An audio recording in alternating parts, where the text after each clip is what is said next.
Honestly, do not run paid ads until you watch this video, because it doesn't matter how good your ads are on the front end. If you don't know how to convert cold ice leads from paid ads to high paying clients, you're wasting your money. And people all talk about landing pages, sales funnels, ads and whatnot.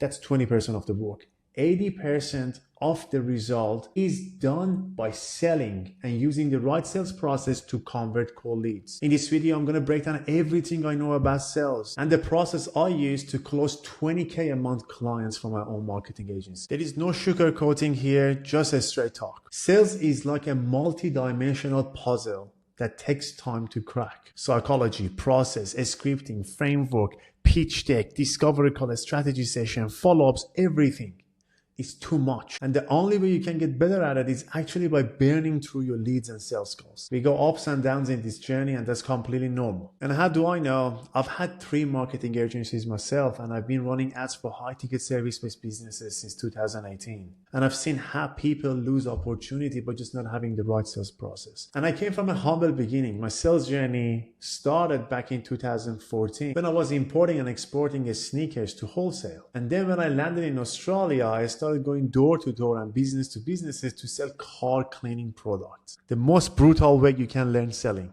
is door to door. And when I launched my agencies, then I started entering the high ticket selling environment. And to level up, I had to hire mentors and courses and all that jam. And it's short video training. I want to actually save you years of pain and suffering. And if you've been watching my videos and you're getting value, please like and subscribe. So it's going to help this channel to push this free training to as many business owners as possible. So I'm going to share my sales process with you by going through the first 3 modules in my own sales program or sales course. These are the things that we teach our own clients, the paid clients or done for you clients. So make sure that we can get the best results for them. So to get good at selling and having the right sales process, we got to understand the sales psychology. When you run ads, the leads are cold. They don't trust you, especially in social media. They don't even like you, right? And there are different ways to run ads to build trust before the sales calls, but let's ignore that for now. First thing is, we got to look at selling as service if you want to create trust, right? Selling is not just being pushy and just try to push the product in someone's face, talking about features or benefit of your product. We don't want that. That's marketing job. When someone comes on the sales calls, you got to sit with them and really genuinely try to solve a problem. You got to help them to make a right decision for their business, for themselves, and for their family, man. It's not an easy job to do. A lot of salespeople, they get it wrong. As a salesperson on the other side, you got to really treat the potential prospects or clients like a human, right? They're going through pain. They need your help. So sales is a service. If you want to get someone's trust, that's the way to go. Second thing is, as easy as it sounds, it's not easy to do practically, but you got to detach yourself from the outcome. As in, it doesn't matter what happens towards end of the sales calls, you're going to get the deal or not, you got to be detached. Client's going to trust you. You're going to get the leverage back in your sales calls if they feel that you do not care if you get the sales or the deals over the line. The power of not giving a fuck in the sales process is superpower no one talks about. Lean back, lay back. I'm here to help. If you want my product, good, more than happy to help you. Otherwise, not a problem. We can part ways. Obviously, you gotta handle objections and whatnot. We're gonna get into it in future, but detaching from outcome, that's superpower. Because when you're attached to the outcome, you're just so stressed all the time. And emotions versus logic. To sell a high ticket product or service, you got to create the emotional selling environment. So don't just jump on a pitch deck, a boring pitch deck from the first minute in your sales calls. No one cares. No one cares who you are. No one cares what you have to offer. You got to talk to your prospect conversationally to get the pain and problem to the surface and go deeper to really understand what's the emotional anchor to that pain and problem. That's how you can create the emotional selling environment before you start selling.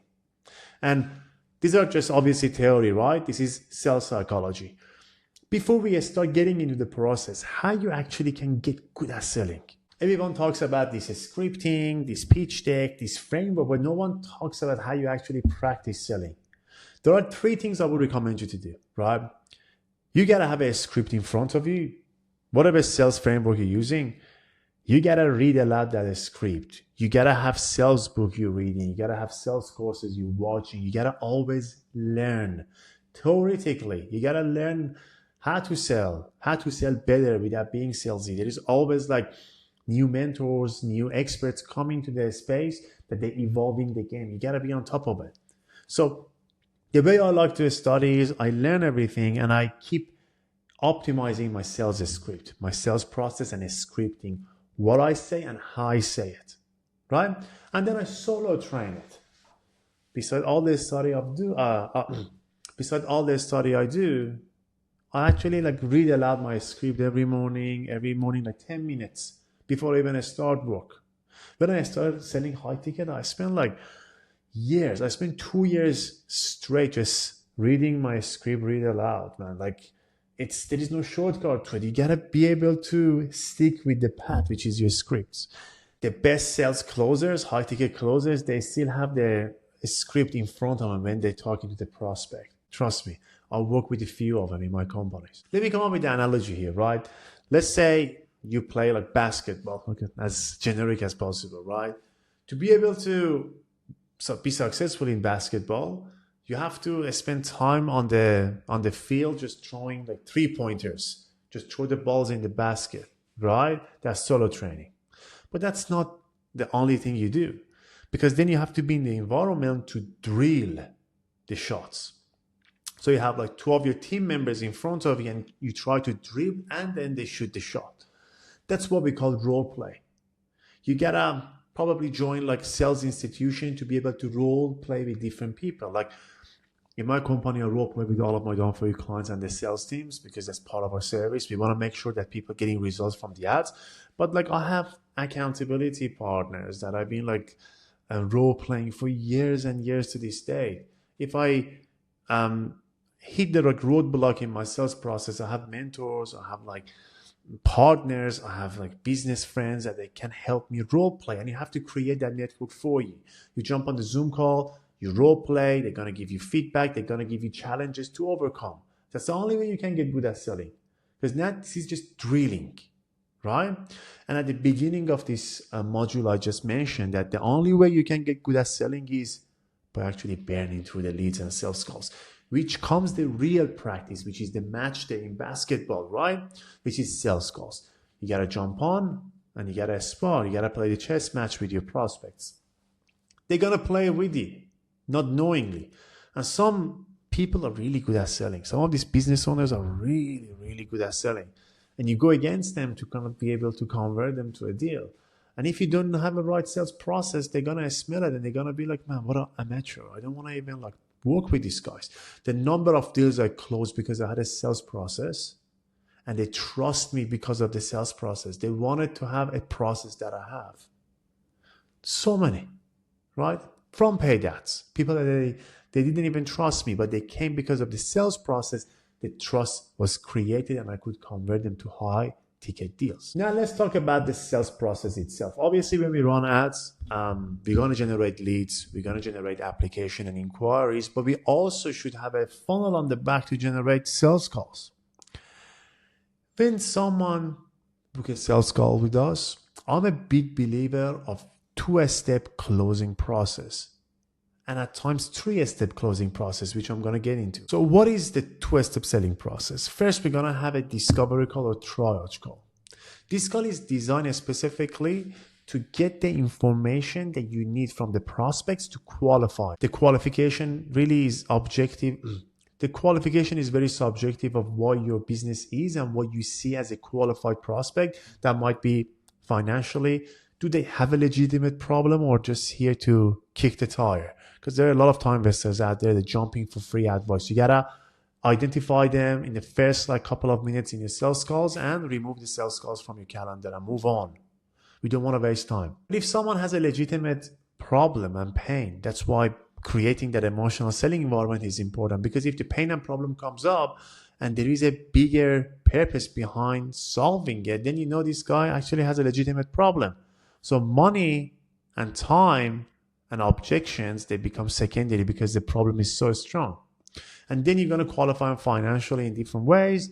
then everything hits the mark, then you can go and book him for the second call.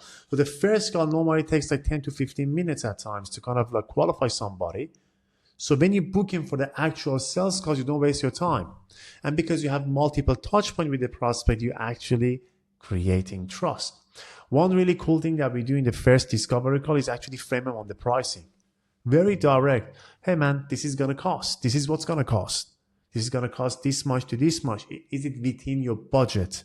Yes, no. If it's yes, let's go to the second call. If not, we can part ways. A lot of people try to hide things, go around the bushes. If you're honest, if you have integrity, your prospects can smell it. They're going to trust you. You're going to create that rapport with honesty. And then you're going to book in for the second call. All the heavy lifting is done on the first call. If you have a right process on the first call, the second call is almost closed. You just have to go through the process, answer some questions, lay out your process to do the final bits and pieces to convert the deal. And on the second call, which we call a presentation call, game plan call, a strategy call, whatever you want to call it, it goes around like 45 minutes to 60 minutes. And again, it's conversational. We're going to ask some right question. We're going to bring the problem up again, because if you don't bring the problem up again, then it's logical environment. You won't be able to close. Our goal is to close on this call. We bring the problem up. We're going to create emotional anchor. We're going to bring the goals up and the consequence of not hitting that goal. When we create the gap, then we're going to present the solution, which is a process. Either you're selling with pitch deck or iPad or whatever, or however you sell, you're going to present what you have to offer to close that gap. And then you're going to go for trial close to convert the deal. At that point, if you have a right sales process, not all of your calls should end up with objection. But hey, you cannot close everybody. So people come up with objections and the objection handling begins. I try to go through my process around 30 to 35 minutes. So I have like 10 to 20 minutes to handle objections. So this is for people that they book a call and they're going to show up. But there will be people that they don't book a call. So you have to obviously get in touch, set up the appointments. Then you go through the rest of the process. So it's like 3-step selling process, which is obviously getting in touch, set up the appointments, triage call, and presentation. One thing that's really important is with this process, we want to shorten the lead time. So if you couldn't close on the presentation call, we always want to book in for a follow-up call via Zoom. Why? Because we don't want to just let the client go or let the potential prospect go because they want to think about it, right? We always want to know when, what date, and what time we're going to talk to the prospect again. That's how you can shorten the lead time. So you talk to them at this date, second call was here, and how much time do you need to think about it? 2 days, follow-up call, booked in the calendar with reminders and confirmation already set up on the back end. So from 2-step closing process, we go to 3-step closing to convert the deal in a week or so. I had clients in the past that they couldn't close the deals, and the lead time was months, not days. If you have a right sales process, you can convert a deal in a few days. And you're going to get no-shows. You're going to get people that they book your call, they don't show up, or they're going to come for your second call. They agree on the follow-up call to close the deal on the follow-up call. They don't show up. You have to have a follow-up process in place. This is what we use. Day 1 to day 3, we call them 2 to 3 times a day in different time zones to get the hold of them. Day 4 to 10, we call once a day on random time frames. We give them a rest, day 10 to 20, and day 21 to 30, call once a day in different time frames before we actually put them in not interested category in our CRM. We work with some of the biggest high-ticket businesses in Australia. And if I tell you, some of them, they try to just close paid ads leads with a 15-minute phone call. Would you believe me? Of course, no one's going to pay you 10K or 20K by just a simple 15-minute phone call. It's not 2008 anymore. People need more trust. That people need to know more about you. They need to trust you. They need to believe in your product the way you believe in it yourself before they give it a go and get the results that they want. Hope that helps, guys. Obviously, we have the whole frameworks in place, like discovery call, a strategy session, pitch phase, objection handlings, follow-up call frameworks, show up rate optimization, payment management, agreement templates, and all of that for high-ticket service-based businesses. But obviously, there is not enough time to go through it all. As I said, with all of our paid ads done for you clients, we implement all the sales processes from a scripting framework, education, training the sales team up, all the trackers on the back end, because I believe sales and marketing, they go hand to hand. You cannot separate it. And that's the issue in this space, that a lot of marketers, they wash their hands from sales, and that's not gonna work anymore. A high performance marketer is someone that has ability and a skill set across all aspects of client acquisition, and that's the partner you want alongside your journey. So I put the link below this video in case you want to go and read through what we have to offer and how we can help scale your high ticket service based business. If it hits the mark, you can go submit an application and book a time to chat with me. Hope you get value from this training and hope it helps. I see you on the next video.